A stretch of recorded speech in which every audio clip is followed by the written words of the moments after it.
Hello everyone, welcome to EPG Pathshala. I am Dr. Mrinal Satish, Associate Professor of Law at the National Law University, Delhi. Today's module is Sentencing in Sexual Offences. The learning objectives of the module are: first, to understand the jurisprudence governing sentencing for rape; second, to examine whether there was a problem with rape sentencing which necessitated amendments to the sentencing framework in 2013.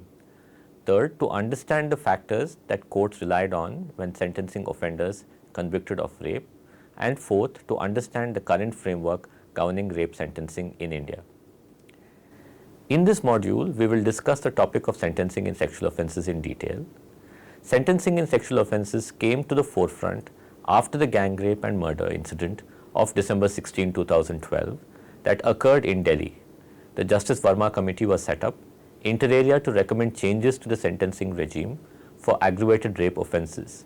The issue of rape sentencing, however, has been one of crucial importance even prior to the Delhi gang rape. Sentencing in rape appeared to be influenced strongly by stereotypes relating to rape, rape victims, and rape offenders. Judges often reduced sentences below the prescribed minimum using discretion that the Indian Penal Code provided them with. Ultimately, the 2013 Criminal Law Amendment Act introduced mandatory minimum sentences for rape, thereby removing the judicial discretion to impose sentences below the prescribed minimum. In this module, we will first discuss the statutory framework that governed rape sentencing prior to the 2013 amendments. Thereafter, we shall discuss the manner in which courts decided on the appropriate sentence to be imposed on the offender. We shall first examine the jurisprudence of the Supreme Court in this regard. Thereafter, we shall specifically examine sentencing in rape. So let's look at the statutory framework P-2013. Section 376 subsection 1 of the Indian Penal Code prescribed the punishment for the offence of non-aggravated rape as defined in section 375 of the Indian Penal Code. The minimum sentence was imprisonment for 7 years and the maximum was imprisonment for life. As mentioned earlier, courts, however, had the discretion to reduce the sentence below the prescribed 7 years by providing adequate and special reasons for so doing. The maximum sentence was imprisonment for life. Hence, judges had the discretion to sentence the offender between a range of 1 day to imprisonment for life. Aggravated forms of rape were defined in section 376 subsection 2 of the IPC, and punishment for the same was provided also in the same section. Here, the minimum punishment was imprisonment for 10 years and the maximum was imprisonment for life. Like in section 376 subsection 1, courts had the discretion to reduce the sentence below 10 years by providing adequate and special reasons for so doing. In sentencing jurisprudence pre-2013, which is the next part that we will look at, like in other offences, the primary issue in rape sentencing is how does a court decide on the appropriate sentence. The Law Commission of India, in its 47th report, dealt with this amongst other issues.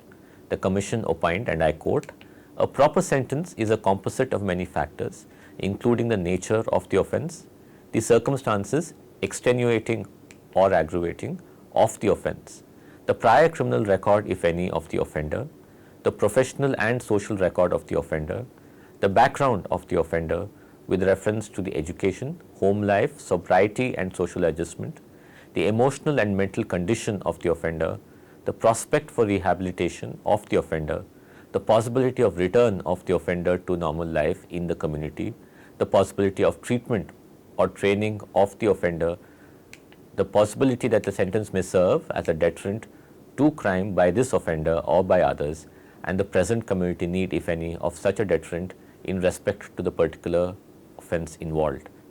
In essence, the Law Commission noted that multiple factors go into determining the sentence in each case, some specific to the offence and some specific to the offender. It focused on deterrence as one of the theories of punishment, while at the same time noting for the need for rehabilitative potential of the offender being taken into consideration.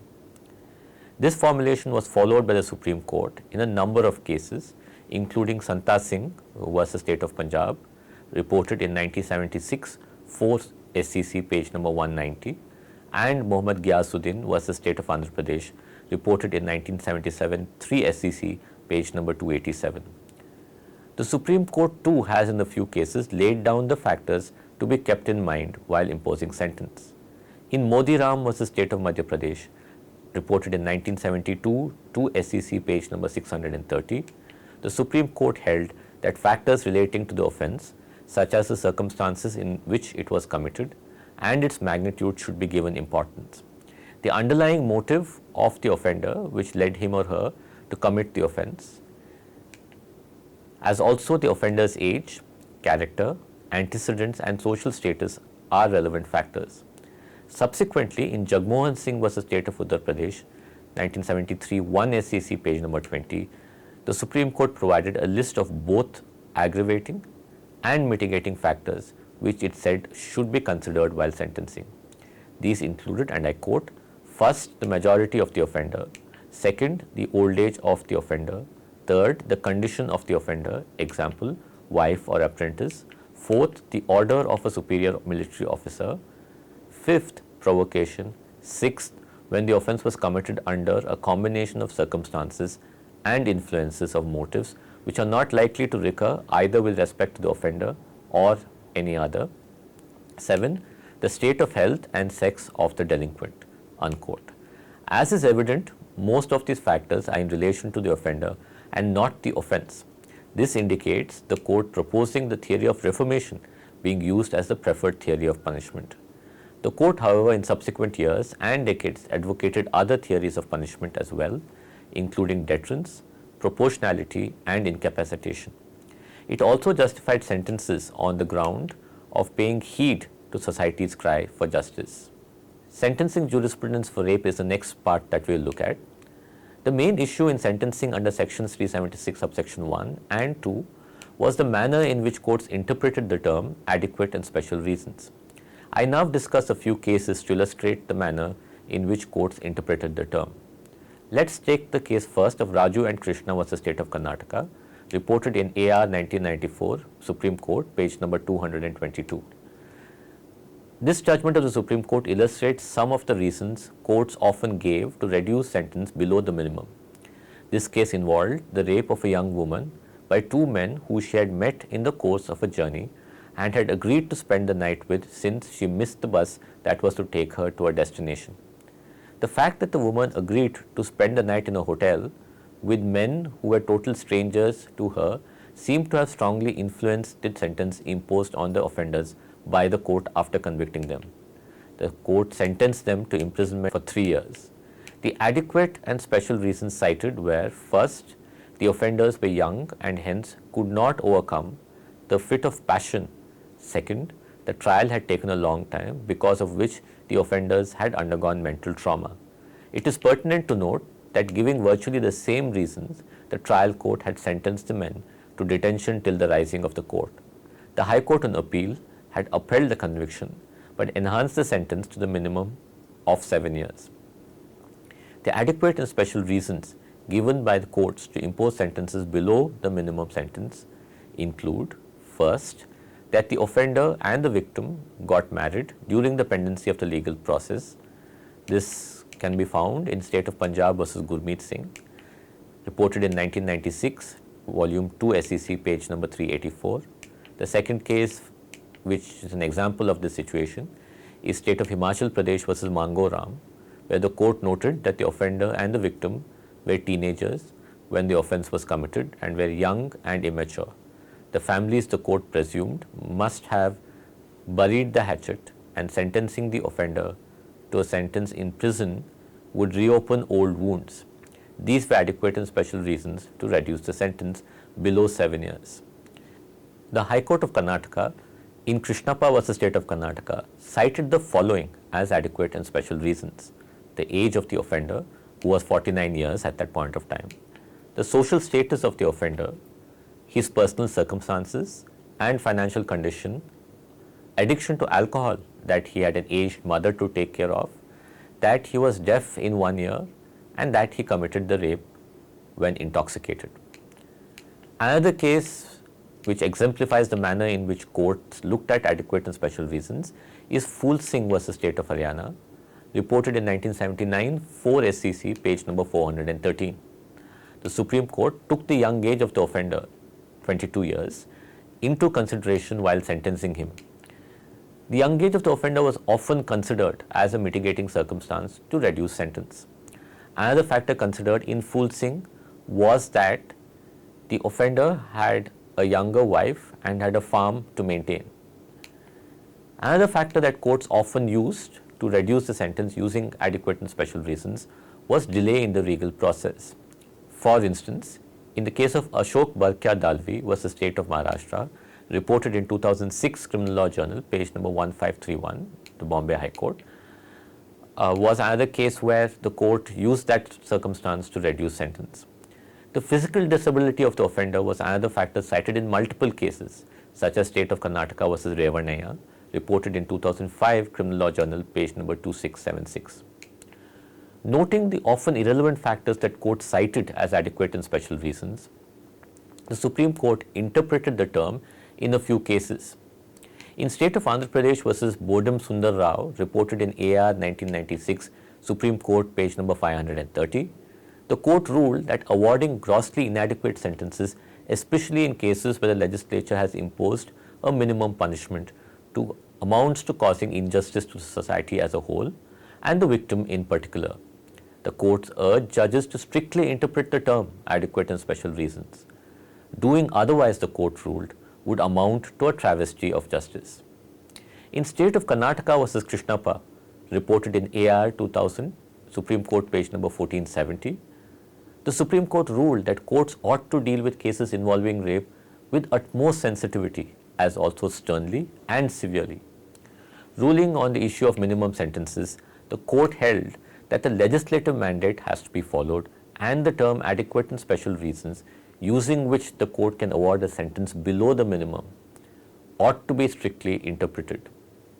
The court has also held that undue sympathy in sentencing will destroy the system. This was in State of Karnataka versus Puttaraja, reported in AR 2004, Supreme Court, page number 433. The Supreme Court ruled that the sentence in cases of sexual assault should be determined on the basis of the conduct of the accused, the state and age of the victim, and the gravity of the act. The court hence advised judges not to be callous while sentencing.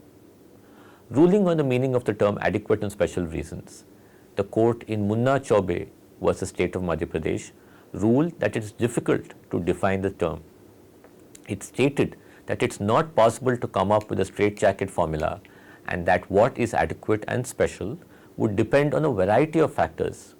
What is interesting in this case is that the Supreme Court reminded the High Courts that it was their responsibility as the highest court of appeal in the states to ensure that discretion was properly exercised.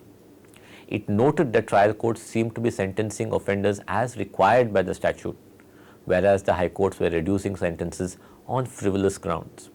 As a follow-up to this case, the Supreme Court took up 14 other cases decided by the Madhya Pradesh High Court on appeal, ruled that there was an error while sentencing and sent them back to the High Court for sentencing again.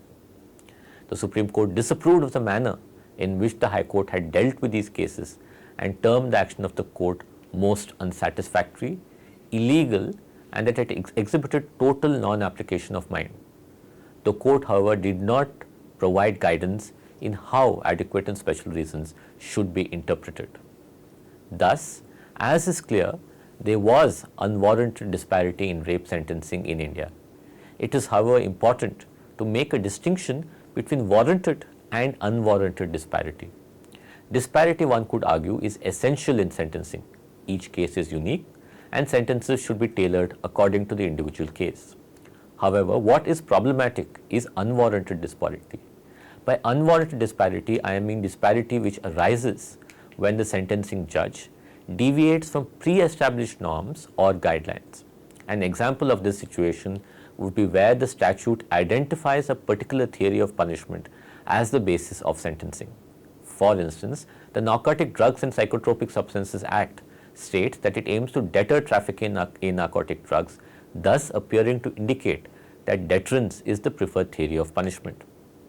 If a judge were to use the theory of deterrence to sentence an offender and another were to use proportionality, the disparity that would arise would constitute unwarranted disparity in sentencing. Another situation where unwarranted disparity would occur is where a judge relies on legally irrelevant factors like some of those mentioned earlier, compared to another who relies on relevant factors. What was the reason behind courts using irrelevant factors? I discussed this in the next part of the module, where I look at disparity in rape sentencing and analyze its causes. I argue that one of the major reasons for unwarranted disparity in sentencing in rape is the prevalence of stereotyping and of rape myths in rape adjudication. Rape myths are prejudicial, stereotyped, or false beliefs about rape, rape victims, and rape offenders. Examples of such rape myths are, for instance, 1. The myth that rape by acquaintances is less traumatic than rape by strangers. 2. That women make false allegations of rape. 3. That victims physically resist an attack on them. 4. That victims are visibly emotional when testifying about or recounting the incident. These rape myths became a problem when they are prescriptive. That is, the behavior described by these myths are expected from rape victims. For instance, if one were to believe in the myth that women physically resist when they are attacked, one would require women to resist in all cases, and lack of resistance would be considered to be consent. This was in fact the position in various parts of the world, where law required the utmost resistance standard to establish lack of consent. The understanding was based on the myth that women treasure their virginity or chastity to an extent that they would not mind endangering their lives to safeguard their virginity or chastity. The Supreme Court of India, through various pronouncements in the 1990s and the early 2000s, including in cases like Gurmeet Singh, ruled that factors such as past sexual history of the woman, which also reflect stereotypes, are of no relevance in determining consent or lack of consent in rape cases. Hence, the court took steps to ensure that stereotypes and rape myths do not play a role in rape adjudication. However, it appears that these rape myths and stereotypes merely moved from the guilt adjudication phase of the trial to the sentencing phase. I come to this conclusion based on a study of 25 years of rape sentencing in Indian courts. I discuss my study in detail in my book, Discretion, Discrimination and the Rule of Law, Reforming Rape Sentencing in India. I present a summary of some of my important findings in the next part of this module.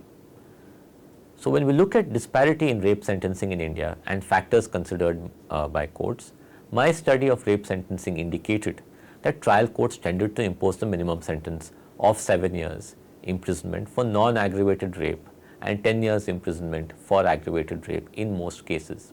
However, they did not provide reasons for sentencing the offender to these terms. High courts, on the other hand, were more likely to reduce the sentence below the minimum using the discretion provided to them by Section 376, subsection 1 and 2. Some of the factors that influence rape sentencing were as follows. First, past sexual history of the woman was an important factor. Courts tended to impose lower sentences on an offender who was convicted for raping a woman who had had sexual intercourse in the past, in contrast to offenders who raped women who were virgins. Similarly, the findings of the two-finger test was also an influential factor. If the doctor was unable to insert 2 or more fingers into the vagina of the woman, the result was an acquittal or a higher sentence. Higher sentences were awarded in those cases where the victims were minors and hence doctors had not been able to insert 2 or more fingers into the vagina of the young girl. The young age appeared to have worked as an aggravating factor in these cases. Another factor that appeared to influence rape sentencing was the marital status of the victim. Offenders who were convicted of raping unmarried women received higher sentences relative to those convicted of raping married women. Courts appear to have reasoned that lesser harm in terms of loss of chastity, virginity is caused to married women in comparison to unmarried women. This approach is exemplified even in some landmark decisions of the Supreme Court. For instance, in state of Punjab versus Gurmeet Singh, the court reasoned that since it had been 15 years after the incident had taken place, the victim must have gotten married in the interim. Hence, it held that there was no reason to impose a harsh sentence on the offender. Thus, the court considered the possible marital status of the victim as a mitigating factor. Similarly, in Madan Gopal Kakkad versus Naval Dubey, reported in 1992 volume 3 SEC page number 204, the Supreme Court, in sentencing an offender who was convicted of raping a minor girl, observed as follows, and I quote, "We are told at the bar that the victim, who is now 19 years old, after having lost her virginity, still remains unmarried, undergoing the untold agony of the traumatic experience and the deathless shame suffered by her. Evidently, the victim is under the impression that there is no monsoon season in her life and that her future chances of getting married and settling down in a respectable family are completely marred." Unquote. Hence, the fact that the victim was unmarried both at the time of the incident and at the time when the court was imposing sentence seemed to have been considered an aggravating factor rather than her young age. She was 12 at the time when the incident occurred and 19 at the time when the Supreme Court was sentencing the offender. A legally relevant aggravating factor was not considered. The relationship between the offender and the victim played a role in the sentences that courts imposed. As I mentioned earlier, one of the prevalent rape myths is that rape by an acquaintance is less traumatic than rape by a stranger. This understanding percolated into the sentencing as well. In cases of elopement, offenders who were convicted of raping victims whom they eloped with were given lower sentences. If the victim were in a romantic relationship with the offender, sentences were lesser. Similarly, if the offender were a relative or a neighbor of the victim, courts imposed lower sentences on him, relatives to cases where the offender was a stranger. The only situations where courts imposed higher sentences is in cases of where the acquaintance relative to strangers was where the offender was the father of the victim. A range of mitigating factors were cited by courts in reducing sentences of rape convicts. These were considered adequate and special reasons for reducing sentences. These include delay in the judicial process, the young age of the convict, the offender being illiterate, the offender having a family to support, social factors of the defendant, the physical disability of the defendant, and the offender having lost his job due to the incident. Recollect that in state of Karnataka versus Krishnappa, the Supreme Court had prohibited some of these factors from being used as mitigating. Use of legally irrelevant mitigating factors, those that are not grounded in a theory of punishment, invariably leads to unwarranted disparity, since other sentencing judges who use relevant factors will impose different sentences on offenders who are similarly situated. This, in brief, were factors that influence rape sentencing in Indian courts. So now let's discuss methods to reduce unwarranted disparity in rape sentencing. The question is, how does one reduce unwarranted disparity in rape sentencing? One of the methods used by various countries is to have sentencing guidelines. What are sentencing guidelines? Professor Duff defines sentencing guidelines, and I quote, "in its broadest sense, as a piece of authoritative advice issued to sentencers about how they should go about deciding the sentences they are supposed to impose." Professor Vasik says, and I quote again, that guidelines are a flexible device to ensure that all sentencers take into account similar factors when determining punishment. They are not meant to provide a right answer, but only to inform, advise, and guide decision making. Unquote. The focus of sentencing guidelines is to ensure the observance of the principle of equality in sentencing. This means that there should be a consistent approach followed in sentencing offenders with consistent application of sentencing principles. Similarly, focus is also on equal impact of sentences. This is to ensure that sentences do not have unequal impact on certain set of offenders. For instance, the impact of incarceration on an ill person will be different from that on a physically healthy person. Sentencing factors and rules need to take care to ensure that such disproportionate impact does not occur. There are various models of sentencing guidelines. Some models involve legislatively mandating sentencing rules.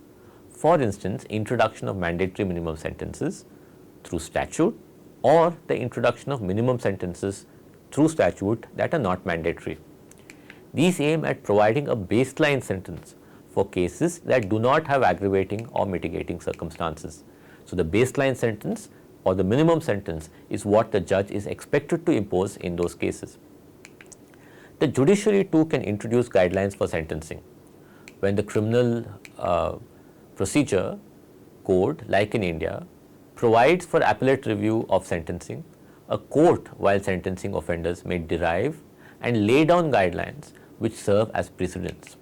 For instance, in the Indian context, the Supreme Court has done this in the context of the death penalty.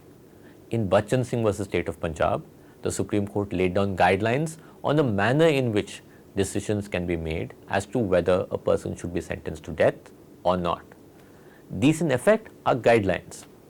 The most recent model of sentencing guidelines is where a sentencing commission is established which formulates sentencing guidelines, which are then either binding on sentencing courts or need to be taken into consideration by sentencing court. Such an approach has been followed in the federal jurisdiction in the United States as well as a number of states in the United States. England and Wales have also set up a sentencing commission which has issued guidelines on sentencing for various crimes including rape. Hence, sentencing guidelines have been used as an important tool in reducing unwarranted sentencing disparity. What has the Indian approach been? As is evident, sentencing inconsistency and the manner in which the term adequate and special reasons in section 376 of the IPC was interpreted was a cause for concern in the Indian context. One of the approaches to reduce or eliminate unwanted sentencing is to take away judicial discretion in sentencing. Scholars in sentencing such as Professor Andrew Ashworth warn against eliminating sentencing discretion in this manner. They argue that removing discretion of the decision maker does not solve the problem. It may lead to higher acquittals or have other unintended consequences and impact the sentencing process. However, that is precisely the approach that law reform movements in India narrowed in on. All the proposed reforms to rape law suggested removal of sentencing discretion to the extent that judges should not have the discretion to reduce sentences below a designated minimum. In other words, the approach was to introduce mandatory minimum sentences. This is the approach that has been followed by the Criminal Law Amendment Act of 2013. Section 376 subsection 1 of the IPC now provides a mandatory minimum sentence of imprisonment for 7 years. Judges do not have the discretion to reduce the sentence below 7 years by providing reasons. So the range of sentencing now in non-aggravated cases of rape begins at 7 years and extends to life imprisonment. On the other hand, in the case of aggravated rape, the mandatory minimum sentence is imprisonment for 10 years and the maximum imprisonment is for life, which has been defined in the penal code to mean imprisonment for the rest of the person's natural life.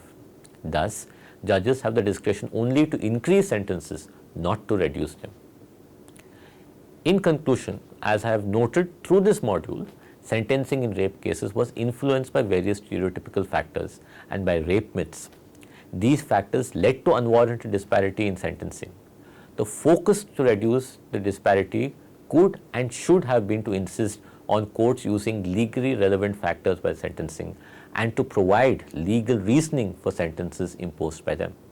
However, the method that was finally employed by the legislature to solve the problem of unwarranted sentencing disparity was to eliminate sentencing discretion itself. Whether this will have the intended impact will be evident in a few years. However, sentencing theory and studies seem to indicate that the elimination of sentencing discretion tends to be counterproductive and should not have been the route employed to reduce unwarranted sentencing disparity. Thank you.